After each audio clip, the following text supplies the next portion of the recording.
দর্শক, গাবতলী গরুর হাটের এক বিস্ময় কিন্তু পিঙ্ক কালারের মহিষ। আসলে এই রকম কালার, এইটা কোন জাতের বা কিরকম মহিষ আমরা একটু জানতে চাই। এটা হলো বেলজিয়াম মহিষ, গোলাপি কালার।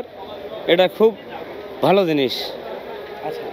জি, আপনার তিনটাই পিঙ্ক কালারের, ওদের আসলে কিভাবে যত্ন টত্ন করতে হয় কিরকম, বা রূপচর্চার বিষয়ে কি কি গুরুত্ব দিতে হয়? যত্ন ছাল বালক যেরকম লালন পালন করে পশুদেরও এরকম লালন পালন করতে হয়। কি করেন ওরে? মূলত গোছল টোছল করানো, আবার ওর কান ফোরানো দেখলাম, ওই যে মাঝখানেরটার কান ফোরানো, ওই যে কানে এখানে। ওটা ছোট থেকে এরকম। জি।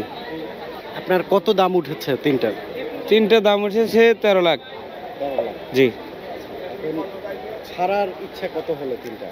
ওই যে বড় ভাই বলে দিল 450। জি, তাতে আসে 13.5 লাখ। 13.5 লাখ।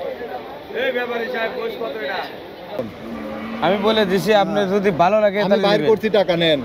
আপনাকে আমি দেওয়ার জন্য বলে দিছি। তাইলে আর বইলা লাভ নেই। যাক। আপনারা দিলেন না আমারে? আপনি আমারও দিলেন না, আমিও নিতে পারলাম না। নরম করে বলে মন দিছি। নরম না তো। বুঝছেন, মনটা হইলো গিয়া পাথর লোকজন দিয়া বাইন্ধা দেখতেছে দিয়েছি। কার মন নরম না। বুঝছেন, পাথর দিয়া। ঠিক আছে।